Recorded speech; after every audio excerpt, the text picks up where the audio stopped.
এই মুহূর্তের সবচাইতে বড় খবর দর্শক বন্ধুগণ, উত্তর পূর্বে রাজ্যে ত্রিপুরার মহারাজা প্রদ্যুৎ কিশোর দেববর্মা যে একক রাজনৈতিক শক্তি প্রয়োগ, তা উত্তর পূর্বে যে এডিসি ভিলেজ নির্বাচনে তিনি যে জয় লাভ করার পূর্বে আমরা দেখেছিলাম যে ঐতিহাসিক পাহাড়ে, অর্থাৎ পাহাড়ে জনজাতি ট্রাইবাল অংশের ভোটার এক অংশের মানুষদের একটা বিবেকহীনতাহীন কিন্তু সেই মন্ত্রীর ছেলের হেভিওয়েটকে হারিয়ে ফের বাজিমাত করলেন মহারাজা প্রদ্যুৎ কিশোর দেববর্মা। তাহলে কি রাজ পরিবারের ওপর সেই ক্ষমতাটুকু রয়ে গেল? তিনি এবার 2028-এ ত্রিপুরা বিধানসভা নির্বাচনে কিংমেকার হতে চাইছেন, একটা বড় মাপের একটা ফ্যাক্টর। তিনি 2024-এ লোকসভা ভোটে বিজেপির সঙ্গে তিনি জোট করেছিলেন। কার্যত রাজনৈতিক চেহারা একেবারে রং বদলিয়ে ফের কিন্তু মহারাজা প্রদ্যুৎ কিশোর দেববর্মা তিনি বলেন ফের বিজেপিকে ক্ষমতা থেকে হটানোর একটা হুঙ্কার। আলাদা রাজ্য যদি ভাগ হয় কি না, তাহলে মহারাজার দখলে সেই পাহাড় ত্রিপুরার পূর্বের উত্তর পূর্বের রাজ্যটা তাদের হাতেই থেকে গেল। কেননা সেখানে অনেকটাই ঝড় বৃষ্টিকে উপেক্ষা করে, শাসকের সন্ত্রাসকে উপেক্ষা করে তার যে বাজিবাদ বা জয়, অনেক শাসক দলের হেভিওয়েট নেতা থেকে মন্ত্রীর অর্থাৎ ঘনিষ্ঠরা তারা ঘর ছাড়া হয়ে পালিয়েছে। শান্তি বজায় রাখার জন্য আহ্বান জানানো হয়েছে। তবে ভবিষ্যতেই মুখ্যমন্ত্রীর পদপ্রার্থী হিসেবেই মহারাজা প্রদ্যুৎ কিশোর দেববর্মা। তবে রাজপরিবারের ক্ষমতায় শক্তি প্রয়োগ।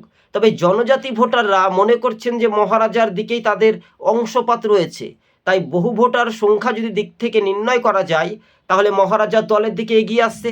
তাই উত্তর পূর্বে রাজ্যের ত্রিপুরার ক্ষমতা শক্তি প্রয়োগ মহারাজার দিকে। তাই দর্শক বন্ধুগণ, 24TV2 আমাদের ইউটিউব চ্যানেলটি ভালো লাগলে শেয়ার করে পাশে থাকবেন।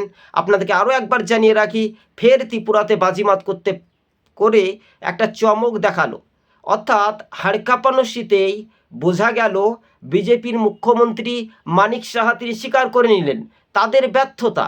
এবং অনিমেষ দেববর্মা তিনি যখন মোথা দলের সঙ্গে সংযুক্ত হিসেবে ছিলেন, তিনি আলাদাভাবে মোথার সুপ্রিমোর সঙ্গে কথা বলতে পারতেন, কিন্তু সেখান থেকে একটা হিমসিমের মতো খাওয়া দাওয়া করার পূর্বে তাদের আসনটা কিন্তু হাতছাড়া হয়ে গেল।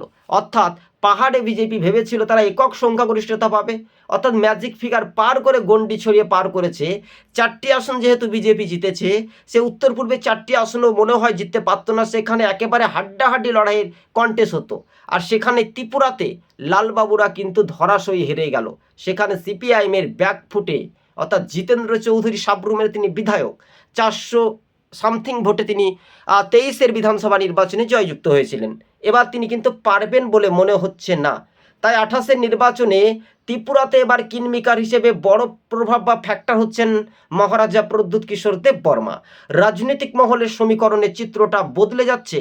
তাই আমাদের চ্যানেলটি যদি ভালো লেগে থাকে, জনজাতি ভোটারদের একটা অংশ মানুষ মনে করছেন হ্যাঁ তাদের ভোটের শতাংশটা আছে, তাদেরকে কোনো রাজনৈতিক দল কি অবহেলা করছে? তাদের প্রাপ্য কাজটুকু কেড়ে নেওয়া হচ্ছে। কথাতেই বলে নুন আনতে প্রান্তা শেষ হয় তবু করি আশা। মনের থেকে কাজের যন্ত্রণা, সেটাই কি দেখার একটা ভালোবাসার আগ্রহ পাচ্ছে ভারতীয় জনতা পার্টি? এই নিয়ে বড় করে একটা চ্যালেঞ্জ ছুড়ে দিচ্ছেন জনজাতি ভোটাররা, যা মহারাজা ত্রিপুরার বোবাগ্গারার দিকে সমর্থন তারা এগিয়ে যাচ্ছে। ধন্যবাদ।